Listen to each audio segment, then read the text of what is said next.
I'll be the first to admit I was a terrible parent. I was. I should have been married. No question in my mind. Now there we go. We getting somewhere now. We got to work on that, man. We got to work on that. We got to get somebody. We got to get somebody, man.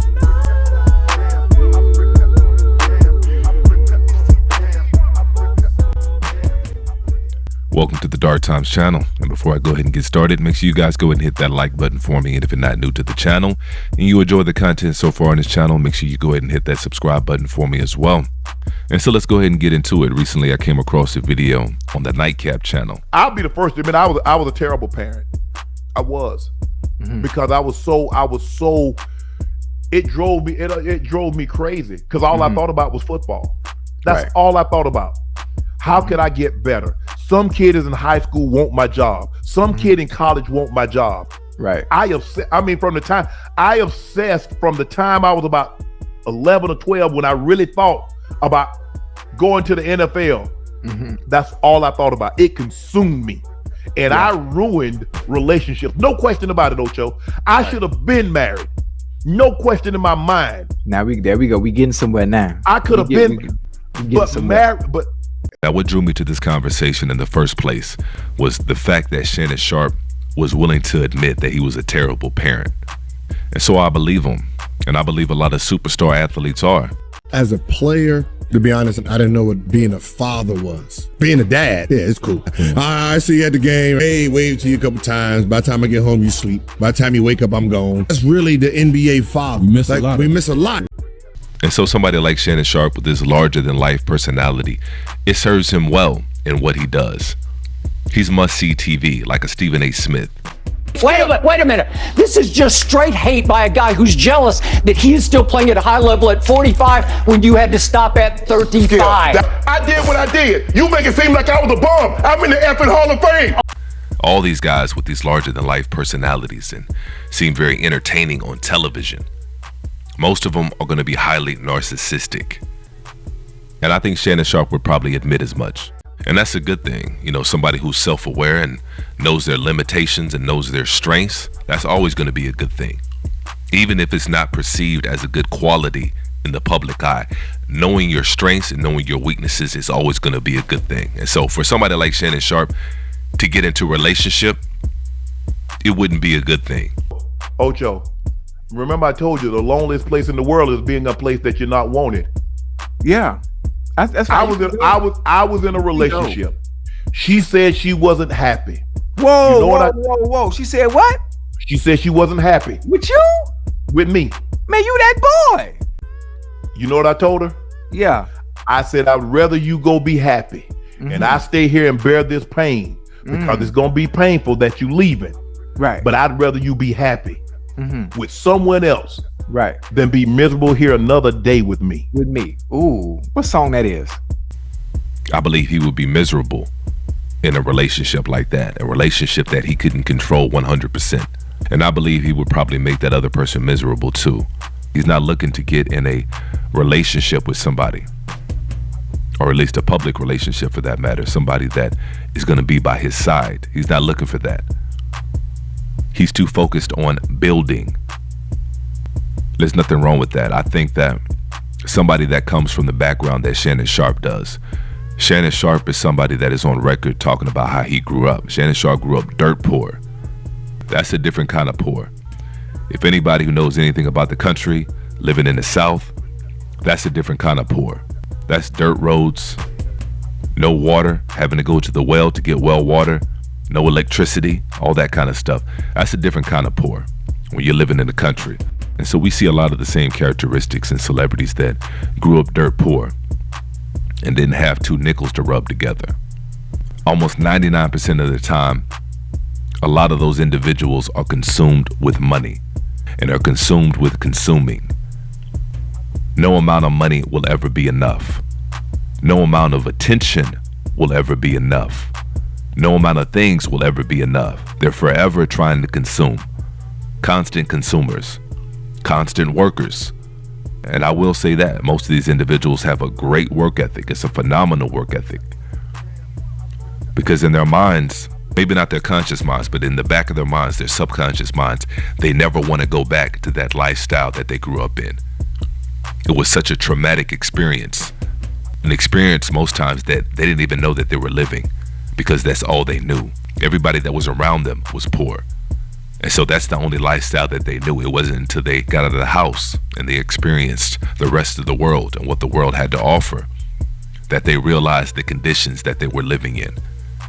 And so they never want to go back. And so they'll do whatever it takes to try to continue to live a certain lifestyle. But then on the opposite end of that, you'll have somebody that maybe grew up with a silver spoon. And it's the total complete opposite. A lot of times those individuals, you can't even tell they have money. You look at somebody like Mark Zuckerberg. You look at somebody like a Warren Buffett. Individuals that have always had. Make all that money. We don't care about money here, Mr. Hughes. Well, that's because you have it. Would you repeat that? You don't care about money because you've always had it. Well, then how did you make all that? Excuse me, I'm speaking.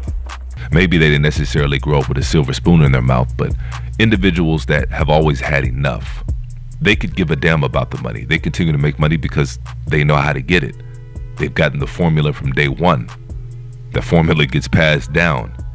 And so they'll continue to make money, but it's not about the money. It's about the work. It's about a mission, a goal in life to bring something into fruition. It's not about having so you can have the finer things. It's about building actual things, businesses, companies, whatever the case may be. They could give a damn about the money or the material things because they can't imagine a life without it. I'm not saying that anybody needs anything. You don't need a partner. But it's always best if you can add balance to your life. But somebody like Shannon Sharpe wouldn't necessarily see the value in that. And the same thing goes for somebody like Stephen A. Smith. These are two individuals that are on record talking about they never want to get married. Because they don't see the value in that. Because after a while, you spend enough time with an individual and you spend some of your most intimate and private moments with an individual on a year after year basis. After a while, that person becomes a reflection of the individual that you don't want to be, which is a normal person, like everybody else.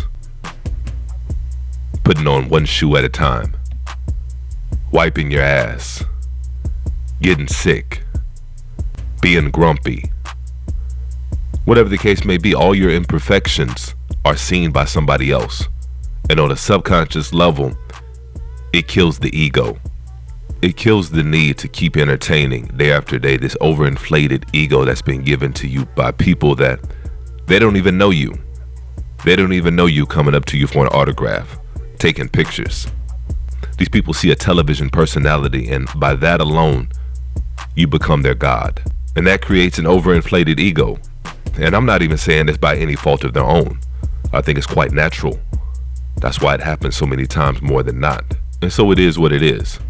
That's why I agree with Chad Johnson. But then on the other hand, I agree with Shannon Sharpe. I agree with them both wholeheartedly.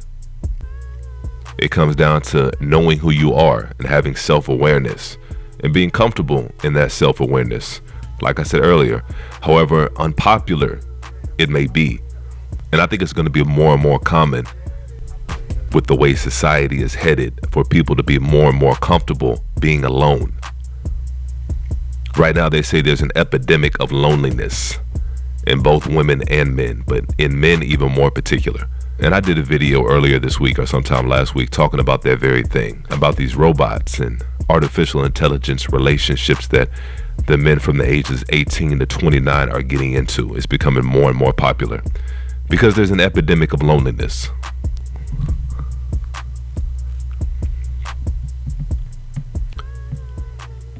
And a lot of people are depressed with it. A lot of people are depressed with their loneliness, not realizing that they're actually right where they want to be. And it's all based on how society has shaped them. And not just society, but circumstances, how they grew up. But these individuals are looking on Instagram and they're looking on different platforms and they're seeing couples together thinking that that's what happiness means, or at least what happiness is supposed to mean to them. But when in actuality, they don't actually want anybody. They don't need anybody. Themselves are enough. They couldn't handle another person, and another person couldn't handle them.